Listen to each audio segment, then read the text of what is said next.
Hello viewers, আশা করি ভালো আছো। প্রতিবারে না আপনার সামনে নতুন আরেকটি ভিডিও নিয়ে চলে আসলাম। আজ আলোচনা করবো আপনারা এইচএসসি 2024 যারা আছেন, যা আপনারা কিন্তু আজকে একটা আপডেট প্রকাশিত হয়েছে যে এইচএসসি ফলের ভিত্তিতে এইচএসসি পড়া তৈরি করা হবে। অর্থাৎ আপনারা এইচএসসি 2024 যে রেজাল্টটা পাবেন সেটা কিন্তু এসএসসি ফলের ভিত্তিতে কিন্তু তৈরি করা হবে। আজকে আমি আপনাদেরকে দেখিয়ে দেবো কীভাবে আপনারা আপনাদের নিজেদের রেজাল্ট কীভাবে আপনারা নিজেরা তৈরি করবেন। হ্যাঁ, খুব ইজি পদ্ধতি। আগে কিন্তু অনেক কঠিন ছিল যে সিস্টেমটা, যে ক্যালকুলেটার নিয়ে কিন্তু হিসাব করে করে কিন্তু যে আপনাদের পয়েন্টটা কিন্তু বার করা হতো। কিন্তু আজ কিন্তু আমি আপনাদের একবার সহজ সিস্টেমে শুধু একটি লিঙ্কের মাধ্যমে ঢুকে কিন্তু আপনারা যে অনলাইন ক্যালকুলেটারের মাধ্যমে যে অনলাইন ক্যালকুলেটারের মাধ্যমে কিন্তু আপনারা যে রেজাল্টটা কত আসবে এটা কিন্তু আপনারা হিসাব করে নিজে নিজে কিন্তু হিসাব করে নিতে পারবেন। ঠিক আছে, আজকে A to Z আজকে এই ভিডিওতে আলোচনা করব। তার আগে বলে নিই, আপনি যদি এই চ্যানেল নতুন হয়ে থাকেন তার আপনার কাছে রিকোয়েস্ট থাকবে যে এই ধরনের নিত্য নতুন অল এডুকেশনাল আপডেট সবার আগে পাওয়ার জন্য অবশ্যই চ্যানেলটি সাবস্ক্রাইব করে পাশে থাকবেন, কারণ আপনার লাইক এবং সাবস্ক্রাইবের কারণে কিন্তু আমাদের নতুন আরেকটা ভিডিও তৈরি করার অনুপ্রেরণা সৃষ্টি করে। সরাসরি সেই আপডেটে চলে যায়। আগে আমরা মনে করেন যে রেজাল্ট তৈরি করতাম বা রেজাল্ট ভার করতাম, যে নির্ণয় করতাম যে সাবজেক্ট ম্যাপিং হয়ে যায়। এর আগে তো সাবজেক্ট ম্যাপিং ছিল না, তবে যে রেজাল্টটাকে আমরা দেখতাম কে কত পেয়েছে তার কিন্তু আগে ক্যালকুলেটর দিয়ে করা লাগতো, মানে একটা সাবজেক্ট মিলিয়ে কিন্তু করা লাগতো। কিন্তু আজকে কিন্তু ইজি একটা প্রসেস দেখাবো যে আপনারা এই লিঙ্কের মধ্যে ঢুকে কিন্তু দেখতে পাচ্ছেন যে এইচএসসি জিপিএ ক্যালকুলেটর, এটা হচ্ছে একটা অনলাইন, যে এটার মাধ্যমে কিন্তু আপনার সহজে কিন্তু আপনি যে রেজাল্টটা বার করে নিতে পারবেন। ঠিক আছে, তার জন্য সহজে সেই ভিডিওটা চলে যায়, কোনো স্কিপ করবেন না, সম্পূর্ণ মনোযোগ সহকারে কথাগুলো শুনবেন। যে শিক্ষা মন্ত্রণালয় থেকে সিদ্ধান্ত গ্রহণ করা হয়েছে কিভাবে তারা এইচএসসি রেজাল্ট 2024 তৈরি করবে। সেখানে বলা হয়েছে যে এসএসসি এবং এইচএসসির কথা। গত 30শে জুন এইচএসসি পরীক্ষা 2024 শুরু হয়েছিল, যেখানে 8টি সাধারণ শিক্ষা বোর্ডের শিক্ষার্থীরা বাংলা প্রথম পত্র, দ্বিতীয় পত্র, ইংরেজি প্রথম পত্র, দ্বিতীয় পত্র এবং তথ্য যোগাযোগ প্রযুক্তি এবং একটি করে গ্রুপ সাবজেক্ট পরীক্ষায় অংশগ্রহণ করেছেন।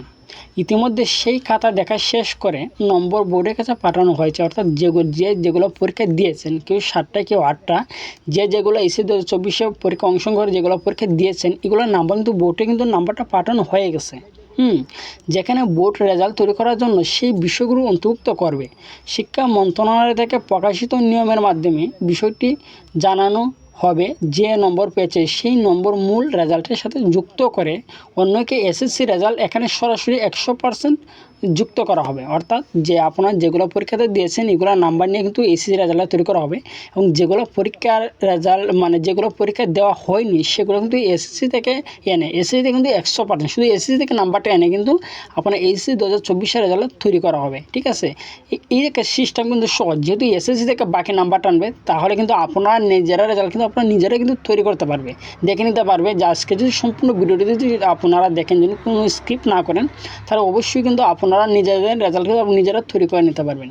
এক্ষেত্রে কীভাবে মূল্যায়ন করা হবে সেই বিষয়টি আমরা জানিয়ে দিচ্ছি। শিক্ষার্থীদেরকে আগে নিজে জানতে হবে যে তারা পরীক্ষায় যে সকল বিষয় দিয়েছে, যে সকল পরীক্ষা আপনারা দিয়েছেন, কেউ 7টা কেউ 8টা কেউ 3টা, যে পরীক্ষা দিয়েছেন সেগুলো আগে আপনার পরীক্ষাটা কেমন হয়েছে। ঠিক আছে, যদি রেজাল্টটা বার করার লাগে তাহলে আপনার পরীক্ষাটা কেমন হচ্ছে এটা কিন্তু আগে মাস্ট বি আপনার জানার দরকার, কারণ একটা নাম্বার কিন্তু আপনি বসাতে হবে। ঠিক আছে, এবং ক্যালকুলেটারের লিঙ্ক সবার নিচে তুলে দেওয়া হলো, যে ক্যালকুলেটার যে লিঙ্কটা অনলাইন যে ক্যালকুলেটার, শুধু আপনি নাম্বারটা বসাবেন অটোমেটিকলি কিন্তু রেজাল্ট চলে আসবে। ঠিক আছে, যে লিঙ্কটা আছে এই লিঙ্কটা কিন্তু আমি ডেসক্রিপশন বক্সে কিন্তু আমি দিয়ে দেবো। ঠিক আছে, সেই লিঙ্কে যদি আপনি প্রবেশ করেন, অথবা আমি আপনাদের সুবিধাতে আমি কমেন্ট বক্সে দিয়ে দেবো, আপনাদের আরও সুবিধা হবে। যে এই কমেন্ট বক্সে যদি এই লিঙ্কে যদি আপনি প্রবেশ করেন তাহলে কিন্তু সহজে আপনি রেজাল্ট তৈরি করতে পারবেন। সেখানে ক্লিক করে বাংলা, ইংরেজি, তথ্য যোগাযোগ প্রযুক্তি এবং একটি করে গ্রুপ সাবজেক্ট নম্বর বসাবে। দ্বিতীয়ত, যে সকল বিষয়ে সাবজেক্ট ম্যাপিং হবে এসএসসির মাধ্যমে, সেখানে এসএসসির যে নম্বর পেয়েছো এখানে এসে এনে কিন্তু আপনারা বসাবেন। ঠিক আছে, এক্ষেত্রে 3টি সাবজেক্ট যুক্ত হবে, মূল ফলাফল তৈরি করা হবে। তবে কোনো ক্ষেত্রে 4টি সাবজেক্টও হতে পারে। যেমন মানবিক বিভাগের অনেক শিক্ষার্থীরা যুক্তিবিদ্যা ছিল না, তাই লিখেছে 4টি সাবজেক্ট হবে।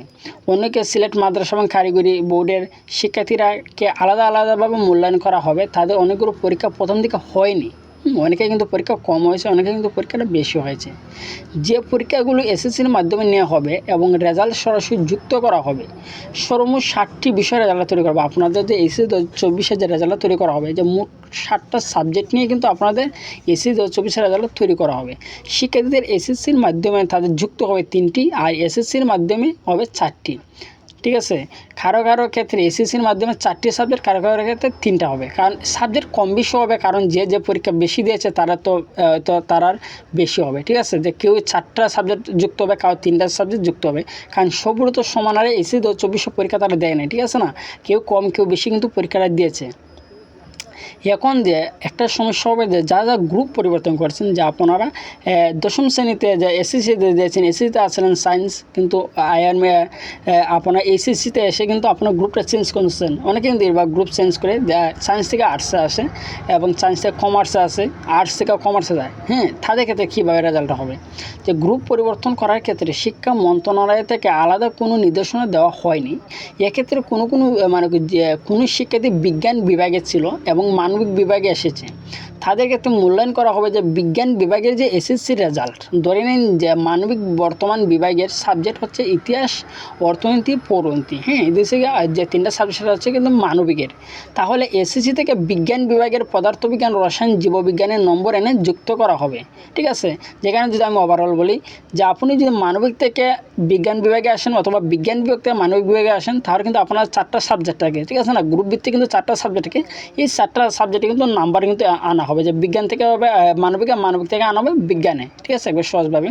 তারপর হচ্ছে যে চতুর্থ যে বিষয়টা থাকবে, বিজ্ঞানে তো আলাদা চতুর্থ বিষয় থাকে, অর্থাৎ অপশনাল যে সাবজেক্টটা বলেন আপনারা, যে মানবিকে থাকে অপশনাল সাবজেক্ট।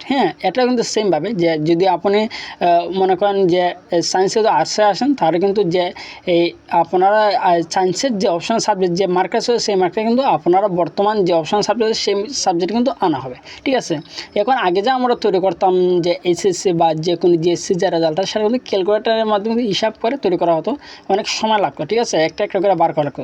কিন্তু এখানে আমি কিন্তু জিপিআর একটা ক্যালকুলেটর আছে অনলাইনের মাধ্যমে, সেটা খুব সহজভাবে করা যায়। এখানে আমি দেখিয়ে দিই, এখানে দেখতে পাচ্ছেন। সহজে কিন্তু আমি এখানে ঢুকে প্রবেশ করছি, যে এই যে একটা লিঙ্ক, এই লিঙ্কটা কিন্তু আপনাদের সুবিধার্থে কিন্তু আমি আপনাদের আমাদের কমেন্ট বক্সে, প্রথম কমেন্ট বক্সে কিন্তু পেয়ে যাবেন এই লিঙ্কটা, অথবা আমি ডেসক্রিপশন বক্সে কিন্তু দিয়ে দেবো। ঠিক আছে, এখানে দেখতে পাচ্ছেন HSC GPA calculator and HSC new grading system. ঠিক আছে, এখানে যে 7টা সাবজেক্ট দেওয়া আছে, কোড নাম্বার দেওয়া আছে, বাংলা, ইংরেজি, information and technology, physics, chemistry, biology এবং এগ্রিকালচার। ঠিক আছে, এখানে যদি ফিজিক্সের জায়গায় যে আপনার যদি আর্টসের হন, ঠিক আছে, বা যে সাবজেক্ট চেঞ্জ করতে পারবেন। ঠিক আছে, যে গ্রুপে আছে এখানে কিন্তু ক্লিক করলে কিন্তু চেঞ্জ করতে পারবেন। এখন যে আপনারা যে মনে করেন বাংলা পরীক্ষায় যারা দিয়েছেন, এখন বাংলা পরীক্ষার মধ্যে আপনারা কত পেয়েছেন এটা কিন্তু আপনি নিজে জানেন, আমার থেকে কিন্তু আপনি ভালোভাবে জানেন। ঠিক আছে না, যে আপনি কত পেয়েছেন। ধরেন আমি আপনাদেরকে বললাম যে আমি পরীক্ষা দিয়েছি, উদাহরণ হিসাবে আমি বলতেছি যে স্যাম্পল আমি তৈরি করে দেখে দিই আপনাদের কীভাবে তৈরি করবেন। তো মনে করেন যে আমি বাংলাতে 80 পাবো, তার জন্য আমি দিয়ে দেবো +80, কিন্তু 80 উপরে কিন্তু +80 থেকে 100 কিন্তু আপনারা জানেন। মনে করেন যে আমি পাবো যে 75, তার জন্য দেবো আমি ঠিক আছে, ইংলিশে দিলাম, আমি পাইলাম 70, দিলাম মনে করেন আপনার ক্ষেত্রে কিন্তু ভিন্নত, আমি কিন্তু আপনাদের এক্সাম্পল হিসেবে কিন্তু দেখে দিচ্ছি। ইনফরমেশনে দিয়ে দিলাম আমি ঠিক আছে, ফিজিক্সে দিয়ে দিলাম আমি সি, বা কেমিস্ট্রিতে দিলাম আমি ডি, মানে যেরকম পাবেন এইভাবে দিয়ে দেবেন। বায়োলজিতে আপনি যে কোনো একটা নাম্বার দিয়ে দেবেন।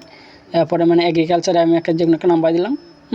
দেওয়ার পরে আমি নিচে যদি আমি ক্লিক করি, তারপর এখানে দেখতে পারবেন। এখানে যদি ক্যালকুলেটার জিপিএতে ক্লিক করি, তাহলে দেখতে পাবেন ইয়োর গ্রেড। আমার গ্রেডটা কিন্তু আছে A- এবং পয়েন্টটা এসেছে 3.58। ঠিক আছে, একবারে সহজ সিস্টেম কিন্তু। ঠিক আছে, আপনি যদি ভিডিওটি সম্পূর্ণ দেখে থাকেন, তাহলে অবশ্যই কিন্তু আপনি পারবেন।